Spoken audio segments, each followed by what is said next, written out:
Alright guys, get excited for this game because I am.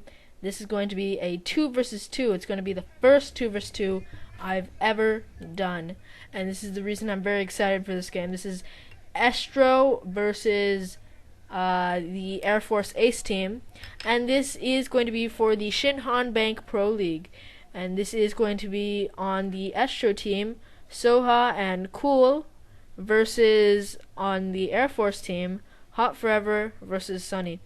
And this will be played on the map Vampire, and the game is just about to begin. And here comes the use map settings screen. So this is going to be a very, very nice game.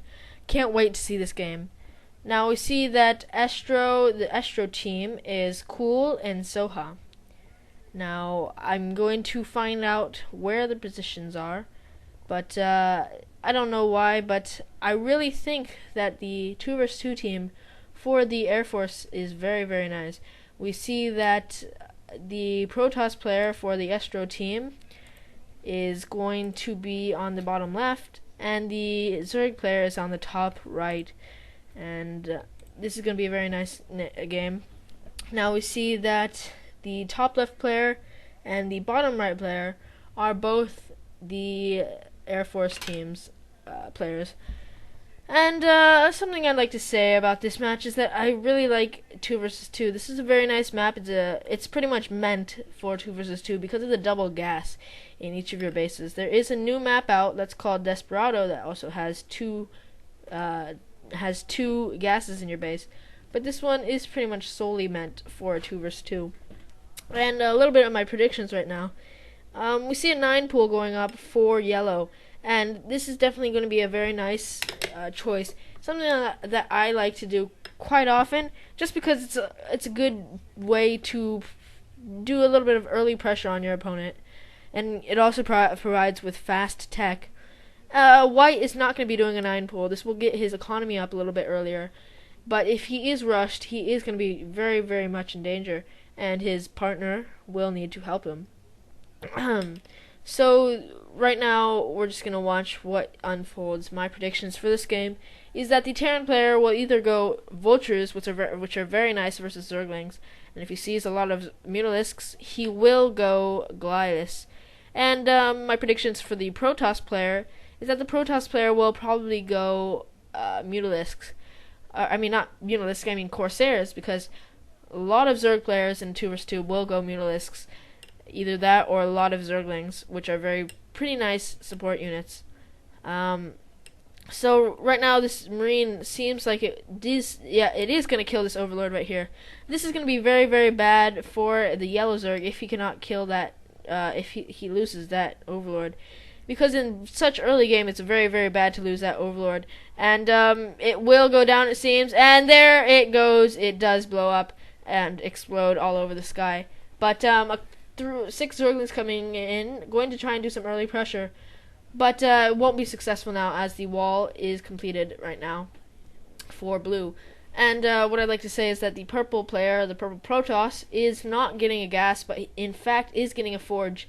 The white Zerg for the Air Force team has scouted that, but I'm not sure if he is expecting a cannon rush.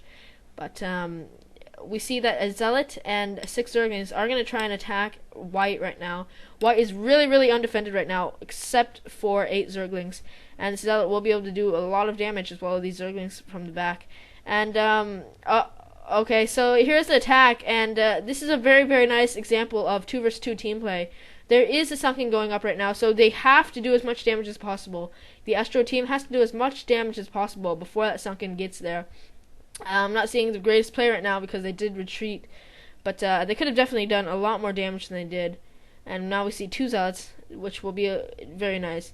And I see that purple is going to help his yellow partner by getting some cannons at the entrance.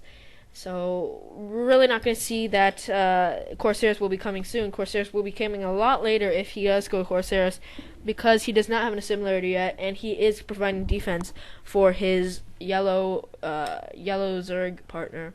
And the yellow Zerg partner is very, very risky right now because he's teching very quickly. But this is a very, very nice attack right here, and a lot of drones did go down. but it seems that the attack will be fended off.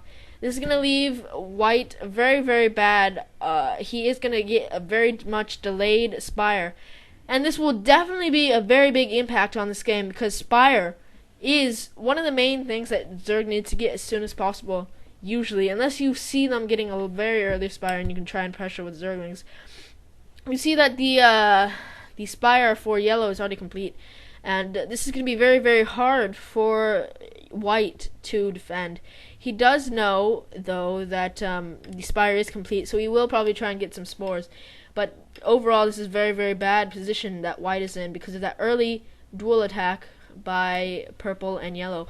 So this is a very, very nice game so far.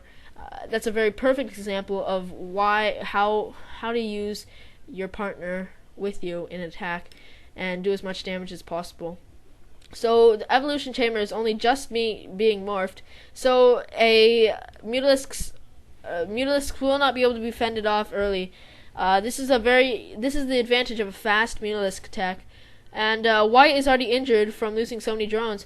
But these Mutalisks are going to come in as well and start doing as much damage as possible. The creep colony was a little late, so it's not going to be able to create a spore colony as fast. But the spore colony is being mutated right now. And this is not very good for white right now. He is going to lose a couple of drones. I see that his drone count is very, very low. And his Spire is just finished, but he's not really going to be able to create much. The spore has finished, though, so he is going to be relatively defended against these Mutalisks. And so, as I was saying earlier, a early tech for Spire is sometimes useful, especially when you have the protection of your partner, such as purple giving his partner a little bit of defense. And I think that right now I saw that purple, the Protoss, was going for some Dark Templars or High Templars, because I did see a Citadel of Adun. But right now I see that the blue Terran is going for bionic units, which include medics and marines. This is very, very strange because these are not very good against Mutalisks. In a 2 vs 2 match, Mutalisks attacking with other support such as High Templar, Zealots, or any other units is very hard to fend off, especially when the Mutalisk, the Zerg player can micro as well as this Mutalisk player is doing. And I think a turret or two would definitely help in this position. But there are a lot of Scourges coming in. Very nicely played by white. He is going to start helping his partner. But what I don't like about the Scourge is that they don't do splash damage, but they still kill each other if you attack all in the same time. So right now, the yellow Zerg is going to go seek the protection of purple. So right now I really have to say that yellow and purple are definitely in a better position right now because of the faster attack, also the economical advantage because white was pressured and attacked very early on, and doing so really, really set him behind. And when one player is behind in a 2 vs 2 match, the whole team is set behind. Now, what I'd like to note is that a Dark Templar is out, and I don't really think that's a good choice because Dark Templars are not very effective, especially when Science Vessels are out and Overlords are there for the Zerg player. But really, Marines and Medics is not a very good choice for 2 vs 2 either, unless you have insane micro, because really the Zerg players will mostly be going Mutalisks. And if you want to do a Marine and Medic Bionic combination, you need to have some turret support at least. And, I mean, there is a Science Vessel out already, so we will see some irradiations going off, which will be able to fend off Mutalisks a little bit. But at this point, it's very, very hard to tell what's going to go on. Now, we see that white is going to expand. But this is very strange because most players expand at the 12-minute mark. It's not a set time, but it's just something I've noticed from lots of watching those. And the radiation does go off, and it's very, very well done, but it was pulled out very quickly. Oh, crap! SCVs! The SCVs are going down due to this irradiation. Oh, crap. This yellow player is very, very good. He's using the irradiation to help damage the SCVs. Oh, that was very well played, using the irradiation against the blue Terran player. And that was very, very well played by the yellow Zerg. And I'm sorry that I don't